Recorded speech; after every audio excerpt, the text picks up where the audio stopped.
Hi friends, E maths tutorial या YouTube चॅनलवर आपले सर्वांचे हार्दिक स्वागत. फ्रेंड्स, आज आपण या व्हिडिओमध्ये इयत्ता 10वी बोर्ड परीक्षेचा गणित भाग 2 म्हणजेच भूमितीचा पेपर कसा असतो, या पेपरचा पॅटर्न काय आहे, कोणत्या प्रकारचे प्रश्न विचारले जातात, यासंबंधी सर्व प्रश्नांची उत्तरे या व्हिडिओमध्ये आपल्याला दिली जाणार आहे. आपण जर या चॅनलवर नवीन असाल किंवा चॅनल सबस्क्राईब केलं नसेल तर चॅनल सबस्क्राईब करा, तसेच लाईक करायला विसरू नका. विद्यार्थी मित्रांनो, या प्रकारची प्रश्नपत्रिका 10वी बोर्ड परीक्षेमध्ये दिली जाते. यामध्ये मॅथमॅटिक्स 71, जॉमेट्री पार्ट 2 या ठिकाणी दिले, गणित भूमिती भाग 2 म्हणजे हा मराठी मीडियमचा पेपर आहे. एकूण गुण 40, वेळ आहे 2 तास. ओके. त्यानंतर या प्रश्नपत्रिकेमध्ये या प्रकारच्या काही सूचना दिलेल्या असतात, त्या आपल्याला व्यवस्थित काळजीपूर्वक वाचायच्या आहेत. सर्व प्रश्न सोडवणे आवश्यक आहेत. गणकयंत्राचा वापर करता येणार नाही, म्हणजे कॅल्क्युलेटरचा वापर करायचा नाही. प्रश्नांच्या उजवीकडे दिलेल्या संख्या पूर्ण गुण दर्शवतात आणि ही सूचना महत्त्वाची आहे. प्रत्येक बहुपर्यायी प्रश्नाच्या उत्तराचे मूल्यमापन केवळ प्रथम प्रयत्नातील पर्याय ग्राह्य धरून केले जाईल व त्यालाच गुण दिले जातील. सूचना खूप महत्त्वाची आहे. बहुपर्यायी प्रश्न सोडवताना याचा तुम्ही वापर करायचा आहे. आपण जेव्हा पहिला प्रश्न आपण जेव्हा बघणार आहोत तेव्हा मी आणखी याबद्दल तुम्हाला माहिती देणारच आहे. बहुपर्यायी प्रश्नाचे उत्तर लिहिताना उपप्रश्न क्रमांक लिहून त्यासमोर अचूक पर्यायाचे वर्णाक्षर ABCD लिहावे. यापैकी एक वर्णाक्षर अचूक लिहायचं आहे. या दोन्ही सूचना खूप महत्त्वाच्या आहे, याकडे लक्ष द्यायचं आहे. आवश्यक त्या ठिकाणी उत्तराशेजारी आकृती काढावी. रचनेच्या सर्व खुणा स्पष्ट असाव्यात, त्या फसू नयेत. कारण का हा भूमितीचा पेपर आहे, आपण आकृत्या काढतो, रचना करतो, त्याच्या खुणा स्पष्ट असाव्यात. प्रमेयाची सिद्धता लिहिण्यासाठी आकृती आवश्यक आहे. जर प्रमेयाला आकृती नसेल तर मार्क्स दिले जात नाही. त्यामुळे त्यांनी सूचना व्यवस्थित दिलेली आहे. प्रमेयाची सिद्धता लिहिण्यासाठी आकृती आवश्यक आहे. त्यानंतर कोणत्या प्रकारचे प्रश्न विचारले जातात ते बघूया. प्रश्न पहिला. पुढील प्रत्येक उपप्रश्नासाठी 4 पर्यायी उत्तरे दिली आहेत. त्यापैकी अचूक पर्याय निवडून त्याचे वर्णाक्षर लिहा. तर हा प्रश्न आहे. 4 पर्याय आहेत, तर या 4 पर्यायापैकी अचूक पर्याय आपल्याला निवडायचा आहे. उदाहरण, बाजूंच्या लांबी ABC असलेल्या त्रिकोणामध्ये जर A वर्ग अधिक B वर्ग बरोबर C वर्ग असेल तर तो त्रिकोण कोणत्या प्रकारचा आहे हे माहिती आहे. कोणत्या प्रकारचं सूत्र आहे? पायथागोरसचं. आणि पायथागोरस कोणत्या त्रिकोणामध्ये वापरतो? तर काटकोन त्रिकोणामध्ये. म्हणजे अचूक पर्याय काय आहे? काटकोन त्रिकोण. उत्तर कसं लिहायचं आहे? तुम्हाला हा पर्याय उत्तर लिहिताना आपल्याला इथे हा प्रश्न क्रमांक 1 आहे आणि बरोबर काय लिहिलं? C हा वर्णाक्षर लिहायचं आहे. समोर तुम्ही काटकोन त्रिकोण असं लिहिलात तर अतिउत्तम. मग पर्याय लिहिणं खूप महत्त्वाचं आहे. ओके. त्यानंतर हा दुसरा प्रश्न आहे. वर्तुळ या प्रकरणावर आधारित आहे. ओके. आपण याचं उत्तरपत्रिका आपण प्रश्न बघतोय, प्रश्नांचं स्वरूप बघतोय. ही मार्च 23ची प्रश्नपत्रिका आहे. याचं उत्तर पूर्ण उत्तरासहित आपण यूट्यूब माझ्या चॅनलवरती याचा व्हिडिओ पूर्ण अवेलेबल आहे, उत्तरासहित अवेलेबल आहे, तर तुम्ही बघू शकता. आज आपण फक्त कोणत्या प्रकारचे प्रश्न विचारले जातात त्याचा एकदा पुन्हा आढावा घेणार आहोत. हा दुसरा प्रश्न. 4 पर्याय दिलेत, अचूक पर्याय निवडायचा आहे. या ठिकाणी B हा अचूक पर्याय आहे. त्यानंतर आरंभबिंदूची निर्देशक सोपं आहे. निर्देशक भूमिती, आरंभबिंदू निर्देशक. पर्याय A करेक्ट आहे. महत्त्वमापनमधला हा प्रश्न आहे. तळाची त्रिज्या 7, उंची 24 असलेल्या शंकूची तिरकस उंची काढा. ही सूत्र आहे तिरकस उंची काढण्याचं. हे तुम्ही रफ काम तुम्ही तुमच्या उत्तरपत्रिकेवर करू शकता. उत्तर येईल 25. त्यानंतर हे 4 पैकी मार्क्स किती आहेत? 4. आणि 4च उपप्रश्न दिलेले आहेत. 1, 2, 3 आणि 4. हे 4 पैकी आपल्याला 4 सोडवायचे आहेत. कंपल्सरी प्रश्न आहेत. पहिला प्रश्न पूर्ण हा कंपल्सरी प्रश्न असतो. नंतर प्रश्न 1B खालील उपप्रश्न सोडवा. किती मार्क्स आहेत? 4. हे एक मार्क्सचे 4 सोपे प्रश्न विचारले जातात. आणि विद्यार्थी मित्रांनो, हे जे प्रश्न आहेत म्हणजे आपण MCQ म्हणतो, हे सर्व पुस्तकातीलच विचारले जातात. कुठे असतात हे प्रश्न?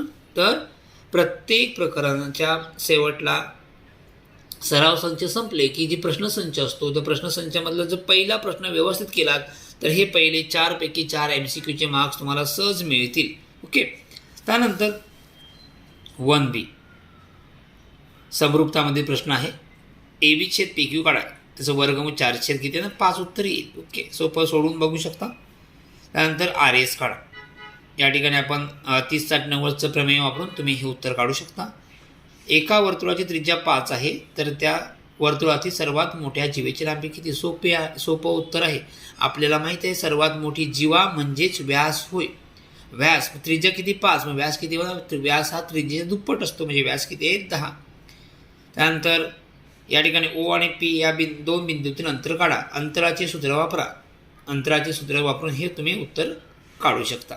म्हणजे हा सुद्धा 4 मार्क्स आहे. 4 उपप्रश्न आहे. 4 पैकी 4 सोडवायचे आहेत. हा सुद्धा कंपल्सरी प्रश्न आहे. त्यानंतर दुसरा प्रश्न किती मार्क्स आहेत? दुसरा A खालील कृतीपैकी कोणत्याही 2 कृती पूर्ण करून लिहा. 4 मार्क्स आहेत. 3 कृती दिल्या जातात, त्यापैकी 3 पैकी आपल्याला 2 कृती सोडवायच्या आहेत. कृती सोडवून दिल्या. या ठिकाणी तुम्हाला जिथे बॉक्स आहे त्या ठिकाणी बॉक्स करायचंच आहे, चौकोन करायचंच आहे. चौकोन जर केलात नाही तर चौकोन उत्तर जरी 35 लिहिला तर चौकोन जर केला नाही तरी मार्क्स दिले जाणार नाहीत. ओके, किती सोपं आहे बघा. हा एलचे माप या ठिकाणी दिले, तेच किंमत या ठिकाणी ठेवायचे. सोपे असतात. ओके, बघा सिंपल. किती काय करायचं आहे? अभ्यास करा. 2 गुणिले 35 याचं उत्तर इथे लिहायचं 70. म्हणजे उत्तर यामध्येच कुठेतरी असतं. म्हणजे त्यापैकी 4 जर आपले बॉक्स असतात, त्या 2 बॉक्सचे उत्तरे जवळपास आपण जर व्यवस्थित निरीक्षण केलं तर उत्तर त्यामध्येच तुम्हाला सापडतील. आणि हे माहिती आहे सूत्र 360 वजा लघु वर्तुळ कंसाचे माप. ओके, बघा किती सोपं आहे. याची वजाबाकी इथे लिहायचे. ओके, त्यानंतर हे त्रिकोणमितीवर आधारित प्रश्न आहे. क्रॉस मल्टिप्लाय केलं आहे. कॉस वर्ग अधिक साईन वर्ग हे तुम्हाला बॉक्समध्ये लिहायचं आहे. अशा प्रकारे या 3 कृती असतात. त्या 3 पैकी 2 तुम्हाला ज्या व्यवस्थित येतात त्या तुम्ही सोडवायच्या आहेत. तिसरी कृती गोळाचे वक्रपृष्ठफळ. बघा किती सूत्र दिले 4πr वर्ग. r म्हणजे त्रिज्या किती आहे? 7 इथे लिहिले. 7चा वर्ग केला 49. ओके, आणि सोडवलं तर किती येईल तुम्हाला? इथे 88 आणि 7 1 7 7 49. 4 गुणिले 22 88 आणि हे 7 इथे आहेत. ह्यांचा गुणाकार केला तरी इथे उत्तर येते. ओके, त्यानंतर 2B 4 उपप्रश्न सोडवायचे आहेत. 8 मार्क्स आहेत. 3 समांतर रेषांचा गुणधर्म वापरला या ठिकाणी आणि BQची किंमत काढायची आहे. AP छेद PD बरोबर BQ छेद QC हा गुणधर्म वापरून या किमती भरायच्यात आणि उत्तर आपल्याला काढायचं आहे. दुसरा, एका आयताची लांबी रुंदी दिली आहे. आयताच्या कर्णाची लांबी काढा. पुस्तकातले सर्व उपप्रश्न आहेत. प्रश्न असतात. हे पायथागोरस प्रमेय या प्रकरणातील हा प्रश्न आहे. नंतर हा वर्तुळ कंस D व कंस DFचं माप काढायचं आहे. नंतर हे एक रेषीय आहेत की नाही ठरवायचे आहेत. तुम्ही चढचं सूत्र वापरा किंवा अंतराचे सूत्र वापरा. कोणत्याही सूत्राने तुम्ही हे दाखवू शकता. नंतर हे त्रिकोणमितीमधले प्रश्न आहेत. हे सोपे प्रश्न आहेत. 2 मार्क्स किती आहेत? 5. सोडवायचे किती आहेत?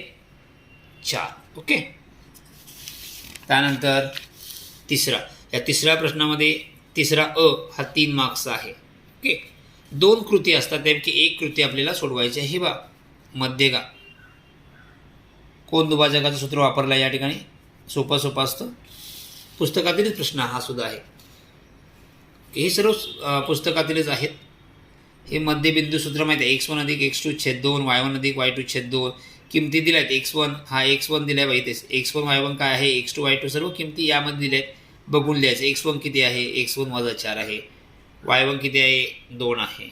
x2 6 आहे. y2 2 आहे. या किमती या ठिकाणी भरलात तर तुम्ही या प्रकारे आरामात ते सोडवू शकता. त्यानंतर प्रश्न तिसरा B किती मार्क्स आहेत? 6. किती सोडवायचे आहेत? 2. किती दिले जातात? 4. 4 पैकी 2 सोडवायचे. 2 एक्स्ट्रा दिले आहेत बघा. त्यानंतर मध्यगा AB वर्ग अधिक AC वर्ग 260 तर AP काढा. सोपा प्रश्न आहे, पुस्तकातीलच प्रश्न आहे. हे प्रमेय विचारले एकाच कंसात आंतरलिखित केलेले सर्व कोण एकरूप असतात. वर्तुळ या प्रकरणातील हे प्रमेय आहे. इथे स्पर्शिका काढायची आहे. बाह्य बघा दिले 3 सेमी त्रिज्येचं वर्तुळ काढा, त्यामध्ये 6.6 सेमी लांबीची जीवा पी क्यू काढा आणि पी व क्यू मधून त्या वर्तुळाला स्पर्शिका काढा. किती मार्क्ससाठी? 3 मार्क्ससाठी प्रश्न आहे. रचनामध्ये भौमितिक रचना या प्रकरणातील प्रश्न हे उदाहरण आहे. हे महत्त्वमापन या प्रकरणातील उदाहरण आहे. शंकुछेदाचे वक्रपृष्ठफळ काढा. प्रश्न 4 खालीलपैकी कोणतेही 2 उपप्रश्न सोडवा. किती गुण आहेत? 8 गुण आहेत. 2 सोडवायचे आहेत, 8 गुण आहेत, म्हणजे एका प्रश्नाला 4 मार्क्स आहेत. हे बघा प्रश्न दिसतंय तुम्हाला. पहिल्याच प्रकरणातील पहा हे उदाहरण आहे. दुसरं, हे 2 त्रिकोण समरूप आहेत, तर दुसरा त्रिकोण आपल्याला काढायचा आहे. भौमितिक रचनामधील 4.1 मधील हे उदाहरण आहेत. कदाचित किमती बदललेल्या असतील, पण याच प्रकारची उदाहरणे आपल्याला दिलेली आहेत. तिसरं, 12 सेमी त्रिज्या वृत्तचित्र आकाराच्या भांड्यामध्ये आईस्क्रीम पूर्णपणे भरलेलं आहे. म्हणजे हेच उदाहरण आपल्याला महत्त्वमापन शेवटचं प्रकरण यामधील हे उदाहरण आहे. ओके, थोड्याफार प्रमाणात थोडासा बदल या प्रश्नामध्ये बोर्डामध्ये केला जातो. कधीकधी जसं उदाहरण आहे तसंच विचारतात. हे बघा जशाच तसं उदाहरण पुस्तकातील विचारलेलं आहे. म्हणजे काही उदाहरणं जशाच तशी विचारतात, काही उदाहरणामध्ये यामध्ये थोडासा बदल करून विचारले जातात. ओके, त्यानंतर शेवटचा प्रश्न 5वा. खालीलपैकी कोणताही एक उपप्रश्न सोडवा. किती गुण आहेत? 3. किती विचारतात? 2 विचारले जातात. 2 पैकी 1. यामध्ये थोडासा विचार करावा लागतो, कारण का पुस्तकातील नसतात, परंतु पुस्तकातील उदाहरणावर आधारितच असतात. थोडासा बदल केला जातो. तर यामध्ये ही आकृती दिसते तुम्हाला.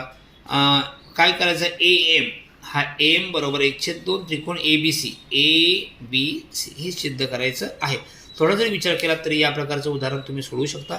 आणि या प्रश्नपत्रिकेचं तुम्हाला पूर्ण उत्तरासहित उत्तरं पाहिजे असतील तर आपल्या चॅनलवरती याचा व्हिडिओ आहे. मार्च 2023 गणित भाग 1 असं जरी टाकलात तरी तुम्हाला उत्तर आरामात सापडतील.